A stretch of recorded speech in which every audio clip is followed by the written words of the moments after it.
I recently picked up Uncharted, the Nathan Drake collection, and borrowed Uncharted 4 from a friend. And rather than review each of the 4 games in its own video, I'm going to do a big quadruple feature review of Drake's Fortune, Among Thieves, Drake's Deception, and A Thief's End. A lot of the points I want to make about the second, third, and fourth games are things that I bring up in my review of the first game, so it might be worth watching the first for reference. Which sucks if you're not interested in the first game, but I don't want to repeat myself, and it saves having to do that. Having said that, here we go. My expectations were set pretty unrealistically high for the poster boy of PlayStation exclusives. I have a lot of problems with Drake's Fortune, but they're all to do with gameplay. Unfortunately, no amount of technical precision, interesting story, or good characters can fix the fact that I still need to be able to play the game without wanting to die, but I'll get to that later. The story of Drake's Fortune is decently interesting. I didn't know whose idea it was to make El Dorado a statue of gold rather than a city, but I think it was a great decision for the plot and the lore of the game that is discovered along the way. Essentially, Nathan Drake, the main character, is following his ancestor Francis Drake's path to find not only treasure, but his final resting place. What starts as a fairly generic and predictable game of cat and mouse between Nate and every nondescript Asian pirate on the planet becomes an intriguing twist on a familiar story. Of course, the changes to the story in the second half of Drake's Fortune don't solve or make any kind of apology for the staleness of the first half, but it does make the game much more bearable, based on how the story impacts gameplay. Nathan Drake himself is a pretty typical, witty, carefree adventurer, but the writing makes it work. The dialogue has been criticized by some, who say that the main characters of Uncharted don't know how to communicate beyond quips and sarcastic remarks, but I think it makes sense that the characters would react like that to the situation. There isn't really any time, especially in Drake's Fortune, for actual in-depth conversation about anything. The game moves quickly, not just in pace, but literally. It's only about 4.5 hours of actual gameplay, and it doesn't leave room for open discussion. Thanks to some great animation, the voice acting works really well with each character, to the point that looking at pictures of the actual actors feels wrong. I feel like I'm looking at the wrong face, and trying to imagine them saying the lines is nigh on impossible. The evolution of relationships in the game is also really well handled and natural, which sounds like the most generic compliment that you can give anything, but I don't know what else to say because it is true. As mentioned, Uncharted 1 has a fair amount of technical prowess. Given that I played the remastered edition, I have gone back and checked out what the original looked like. And while I'm surprised at the amount of work that has gone into smoothing out the lighting effects, anti-aliasing, and other things, the original game still looks really good for its time as far as graphics are concerned. So whether you're playing on PlayStation 3 or 4, it will still be an aesthetically pleasing game. As I said, I am surprised at the amount of work that was put into remastering Drake's Fortune. The difference is substantial in the smaller details of the game. The lighting is more natural throughout, and the anti-aliasing is pretty incredible. Hair and clothes look a little more realistic, and the set pieces and landscapes are a little more pristine. But of course, that's only a surface level remaster. The original models and animations are, as far as I'm aware, the same as before, and that's where this game really shines. The range of movement that Drake has is pretty great for a PS3 game released in 2008. Nathan and the other characters actually look like they're interacting with their surroundings. For example, stairs aren't just ramps that make the character models magically ascend into the air. Each character looks and acts like they're stepping on each stair, rather than simply walking forward and levitating through the steps. So it's nice to see that amount of effort put into the game's visuals, but it would be wrong to say that that's the only technical area of this game that is amazing. The soundscape that was created for Drake's Fortune is incredibly realistic. Each weapon has its own sound, footsteps sound lifelike, and the effect changes on different surfaces, and in general the game sounds like people are interacting with the world around them. And it's really cool to sometimes just listen to what's going on. The score is also pretty well done in Drake's Fortune. The grand orchestral pieces work really well in conjunction with the more tense and mysterious music, and overall it works well with the tone of the game when either of these styles is used. Unfortunately, the things I've mentioned are all great, but they're only half of the experience of Drake's Fortune. The other half is one part incessant and predictable gunplay, and one part really fun climbing and jumping puzzles. If all of this game was a matter of climbing from one place to the next through a series of ropes and ledges, I would be content with Drake's Fortune. Save for a few hiccups and controls, this aspect of the game is definitely the most fun. Staring up a giant tower is made all the more satisfying by the knowledge that you can climb it just by jumping around the outside looking for ledges and creative ways to leap around. It is sometimes difficult to control the jumps, as the movement stick will every so often require you to be super precise with where you want to go, but other than that it's really smooth and well done. I don't even really have an issue with the fixed camera. Gunplay isn't the only thing about the gameplay that I dislike, so I'll quickly mention the other things before I talk about shooting people. Uncharted has a habit of dialogue making reference to something you need to do, which is great in games with such large areas that need instruction, but every so often you'll be confronted with something that sounds like a joke. Someone will say a very important instruction to you as a joke, and you'll be left wandering around looking for what to do, because obviously what that person just said isn't what you need to do. In addition to this, it becomes incredibly annoying when the access point to the next climbing puzzle or next area of the game is in some really obscure part of the level. I did at one point spend 15 minutes running around before I finally found a way forward. And the game's hints don't exactly help either, they're mostly super obnoxious and completely unhelpful. The final thing before gunplay is how trashy the jet ski sections of this game are. I almost stopped playing halfway into the game because of how irritatingly badly the jet skis handled, and how hard it was to aim properly when the jet skis stopped moving every time you tried to fire. Gunplay is easily the worst aspect of this entire game, and something that almost stopped me from A, finishing the game, and B, playing 2 and 3. It's not buggy or sluggish or even remotely difficult to control. The problem with gunplay in Drake's Fortune is that it's so predictable and incessant. You'll walk into an area, only it's not like the ones you've just been through. You'll walk into a four-sided space with assorted weapons lying around a bunch of waist-high walls and wonder to yourself, am I about to go through 3 waves of nondescript Asian people? The answer is yes, every single time. Enemies just seem to keep coming. Like 15 pirates will just release themselves into an area 5 at a time, and it's frustrating as all hell. It doesn't help that each of them soaks up AK-47 bullets like a sponge and takes 3 well-targeted pistol shots to go down. The amount of damage they take isn't more challenging, it's just fucking annoying. Things get a little less predictable and more interesting towards the last 25% of the game, but it's still overly incessant. Uncharted Drake's Fortune is an intriguing story with cool characters, amazing technicals, that is plagued by shitty gunplay. Drake's Fortune, 5 out of 10. Among Thieves is definitely an improvement on Drake's Fortune, for the most part due to a huge change in gunplay. Among Thieves certainly has its own downfalls and its frustrating moments, but overall the game was fun to play, and I wouldn't mind going back to it in a few years. I can't say for certain because at the time of writing I'm only halfway through Drake's Deception, but it seems that the Uncharted games have a plot formula. I don't want to spoil the plot formula because regardless it's pretty interesting in different contexts. At any rate, the improved gameplay and new relationships make a solid attempt to fix the first half of the game so that there isn't any quality disparity between the first and second halves. There's some cool structuring stuff done at the beginning of the game that links to the middle, although when the game catches up to the present, the reintroduction into the plot is a little frustrating because it involves repeating some stuff. A problem that I have with this game's story that I don't think existed as much in the first game is how much the villains piggyback off of Nate. They seem to never do anything themselves, rather Drake will turn up somewhere one step behind his opponents, solve their problems and puzzles, only for them to turn up behind him and continue on without ever actually doing anything themselves. The new characters that are set up in the story of Among Thieves introduce some cool ideas for the previous life of Nate, and in some ways I think it adds to his character, or at least subverts some of the ideas that have been set up so far. Besides the new characters that are introduced, it's hard to say that the pre-existing relationships develop any more than they did in the first game. Nate and Elena kind of further the romance that they developed in Drake's Fortune, but aside from that there isn't really much added to the connection between Sully and Nate or other friendships like that. Based on my point about the villains never really doing anything, it makes this game's antagonist, Lazarevich, a little bit less threatening. He's kind of an idiot. He can't search for anything or do anything himself, he only has the power to turn up after Nate does everything for him. He's intimidating as a person, but if Nate just stopped trying to follow him and get to Artifact 2 before him, I'm convinced that Lazarevich would never get to it. As far as improvements to the remaster go, they're pretty much the same as Drake's Fortune. The fact that the original version of Among Thieves is more technically proficient than Drake's Fortune allows for more room to improve the graphics and animations of the remaster, but the difference between the remasters of both games is fairly minimal. The best part of the visuals in Uncharted 2 is the variety in environments. The set pieces are honestly stunning, and it's really great to look over the terrain in awe. It's cool that the story of the game took Nate to so many different places, because they look great and it shows off the skill of the developers really well, in addition to adding something new to some of the mechanics. While the style of the score carries over from the first game, there are aspects of the music that are inappropriate for the situation that they're used in. For example, there's a continued use of suspenseful strings in scenarios that don't require it.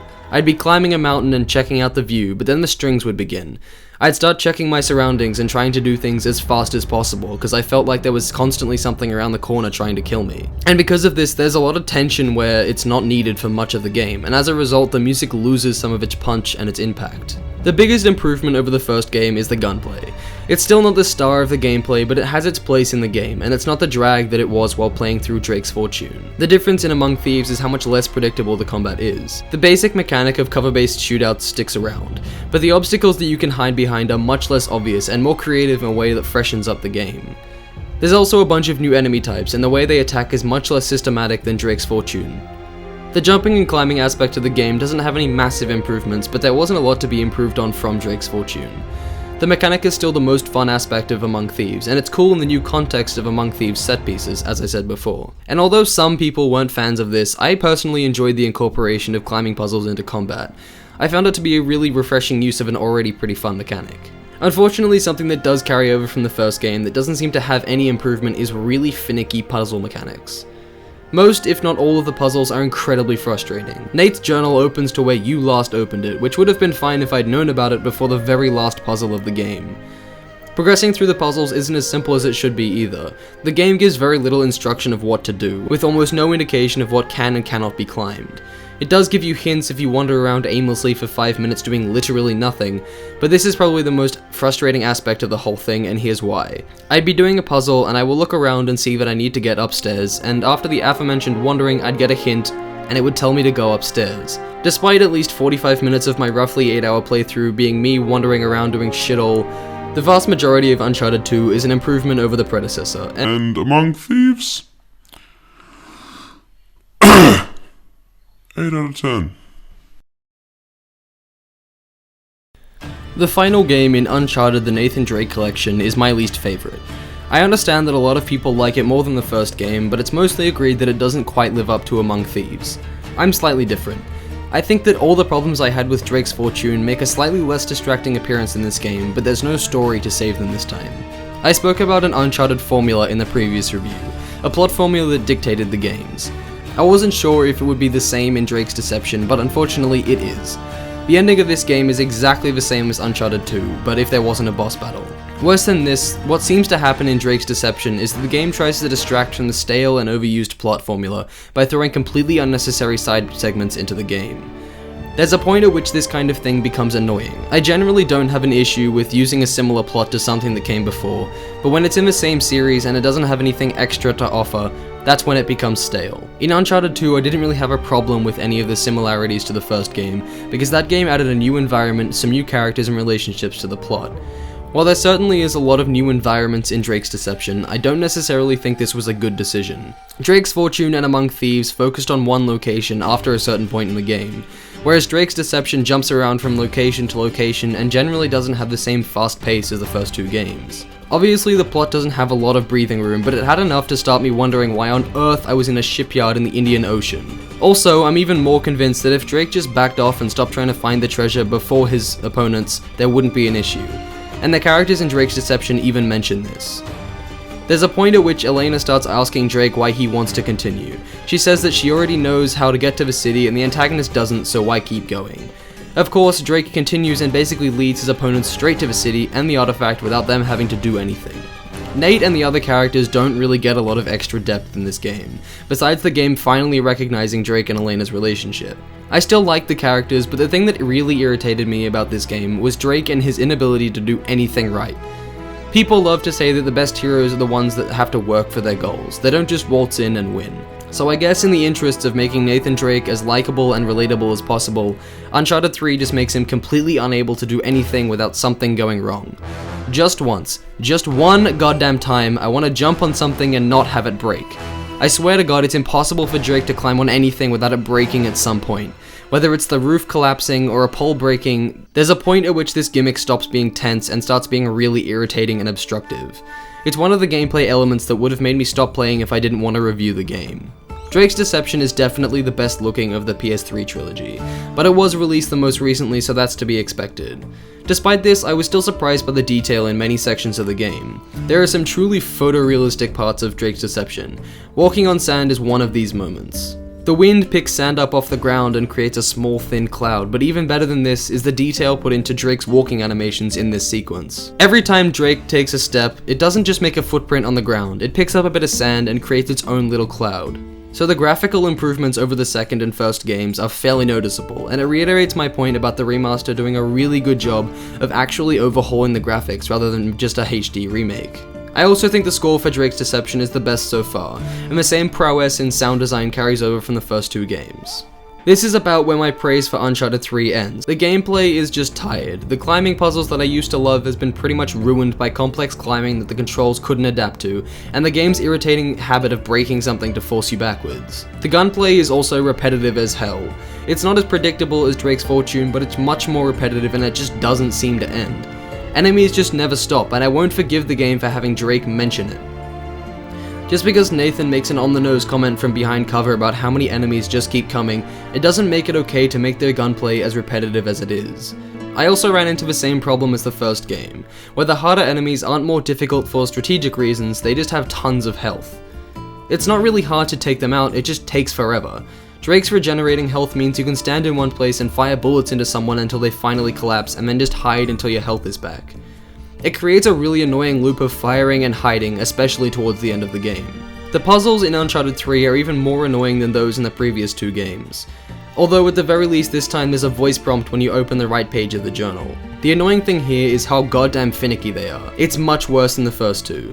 There's a point in the game where you have to stand in a specific spot to activate the puzzle. The game doesn't tell you that you're supposed to do this, and I only discovered the trick after watching about 3 different YouTube videos. The Uncharted series has a serious issue with prompts and hints, and I don't know if the developers think it makes the puzzles more difficult, because it doesn't, it just makes them eternally frustrating and irritating. The new mechanics that Drake's Deception emphasizes are just as annoying. I don't have a huge issue with the stealth gameplay, it's just too hard to do correctly to be worth trying. The biggest issue in the new mechanics is the focus on hand-to-hand combat, which is just the worst. It follows the Arkham's game's control layout of press square to hit things and triangle to stop things from hitting you. But rather than have a distinct action come from each press of the button, you just mash away until everyone is down. The worst enemy in Drake's Deception is the brutes, or whatever, I don't know what to call them. At some point I became sick of the cycle of mash square, press triangle, mash circle, and tried to just shoot it instead. But it doesn't work, they refuse to be killed by bullets and you have to hand fight them. The worst mechanic of the whole game is the chase sequences. They're the worst, it doesn't matter if you're on horseback or on foot. And the horseback chases don't even require you to use the controller. I literally put my controller down and let the game do its thing. You can't do this in the on-foot chases, but I wish I could because it's just 20 minutes, or what felt like 20 minutes of pressing forward on the thumbstick and waiting for it to be over. Uncharted 3 has a lot of the same issues as Uncharted 1, but there's no intriguing story twist to keep it interesting. So Drake's Deception is a lot of pretty set pieces loosely strung together by a tired plot and repetitive, stale gameplay. Drake's Deception 4 out of 10. Uncharted 4 has been given a wide range of stellar reviews by everyone, and I have to agree that the final entry in the series is the best. Massive changes in gameplay, absolutely mind-blowing graphics, brilliant voice acting, and a heartfelt story make Uncharted 4 the best of Uncharted. Part of what makes Uncharted 3 so forgettable is how many of the established tropes it continued to use. I was expecting many of them to make an appearance in Uncharted 4, but the story of A Thief's End is the most different of the ones that have come so far. It even acknowledges some of the problems that I had with the stories of the first 3 games. Granted, Lost City number 347 makes an appearance, but the scale down and heightened investment distracted me from the similarities that existed between this game and the others. My problem with the villains being completely useless in the other games is something that is confronted and acknowledged by this game, in the way the villain is crafted. It's definitely something that I find admirable about this game. It even used this as a way to extend the world and the characters without completely relying on it to propel the story. While the villain of A Thief's End may discuss the idea that he may be entirely useless without Drake and co, it doesn't render him entirely useless. He had his own way of solving problems and getting through things without Drake's help. The other great thing about this game is how it explores Drake's character. The themes this game brings up about what drives him to explore, combined with the introduction of legitimate consequences for being involved in the adventure, make for a particularly enthralling story. Although some structuring issues did make for a slightly sluggish start to the game. Unfortunately, some of the characters introduced in Uncharted 4 are characters that have never been mentioned in any previous games, which, given their relationship to Drake, is an issue. So for the first half hour to 45 minutes, the game plays catch up, and I wish it had skipped these parts and made the character's introduction as much a surprise to me, the player, as it was to Nate. There are some great sequences following this, however, that do a brilliant job of not only setting the scene for characters, but for putting into perspective the life of Nate and Elena, what they do and how they live, what's different for them after they've quit the treasure hunting game. All the criticism about how the characters can't communicate properly should fade away after this game, because Nate and Elena have multiple human conversations throughout this game, and it's not limited to them either. What this game brings to the table is the most lifelike relationships in the Uncharted series and in most of the media that I consume. I truly felt for Nate and Elena and struggled to decide who I sided with at various moments throughout. Again, the same can be said for most of the other relationships, like that between Sully and Nate. While Nate and Elena's characters are much more of a focus than Sully throughout Uncharted 4, his role in the exploration of Nate's character cannot be discounted. His history as a friend to Nate allows him to comment on and discuss Nate's motivations for doing various things, as well as adding his own thoughts on the morality of what's going on. The voice acting is also consistently incredible, and combined with the brilliant character animations of emotions while talking and wandering around, it creates the most realistic video game characters I think I've ever seen. Uncharted 4 is also the most realistic video game I've played overall. It's jaw-droppingly beautiful. There were numerous occasions throughout the game where I just had to stop and look around the stunning landscapes and architecture. The amount of detail in just about every aspect of the game's textures is truly incredible. The animations throughout the game are seamless, and it makes controlling Nate feel a lot more realistic. Movements that Drake makes flow into one another without obvious breaks in animation. And the series' focus on great soundscapes continues in this game, and I still found myself standing in one spot and listening to what was going on around me. It adds that extra level of realism to the environments of the game, and it certainly doesn't go unappreciated. The gunplay is also much less overbearing than previous entries, and that's not the only improvement to Uncharted 4's gameplay. The main reason the gameplay has improved so much is the level design. It's not as linear as previous entries to the series. The objective of different levels isn't always about going up and down in a pretty straightforward path. The levels have been widened, and it gives a huge amount of variation to otherwise pretty stale situations. Climbing and stealth benefit hugely from this decision, but it also impacts combat situations in a much needed refresh. The gun combat in Uncharted has come a long way from the 3 waves of 5 approach in Uncharted 1. A Thief's End is the peak of gun combat in the series for a lot of reasons. It feels more natural in both control and in realism of tactics and attack methods. I no longer dreaded the point at which I would have to start shooting, and in fact the best part of this game, and what I think is one of the best action gameplay sequences ever, has a heavy focus on shooting, which is a huge turnaround from the previous games. That specific sequence balances many of the climbing mechanics with the shooting, and it legitimately had my heart pounding. This isn't the only area of the game that combines mechanics, however. Stealth in A Thief's End is much more interesting than previous Uncharted's. The ability to swing and climb around the now much wider areas makes stealth much more engaging and much more tactical, not only because of the new mechanics, but because the AI isn't dumb. They'll see you, and if they do, they won't lose you unless you do all manner of evasive maneuvers. It was actually a challenge to try and get through some of the stealth areas unnoticed, and although not necessary to continue, I was enjoying the stealth enough that I wanted to make sure I could do as much of it as I could. The climbing in this game is a lot more predictable than other Uncharted's, however. It's something that has become increasingly noticeable towards the end of the series and peaks in Uncharted 4. Uncharted 4 has a lot of markings that can take the guesswork out of its climbing puzzles. Ledges you can climb on have white rims, and areas where you can stand on the ledge have multiple horizontal scratches. It doesn't necessarily take the fun out of playing through these parts of the game, it just makes them slightly less interesting and removes a certain level of exploration that was required in the other games. Which brings me to puzzles. I don't know if they had a smaller presence in the game or if they were completely forgettable, but at the very least they were nowhere near as frustrating as early Uncharted's. Drake's journal was easier to use and the hints were slightly more helpful since they took advantage of companions rather than obnoxiously saying, go to this point that you already knew you needed to go to. Uncharted 4: A Thief's End is the best of the Uncharted games, and I really enjoyed it. Uncharted 4, 9 out of 10.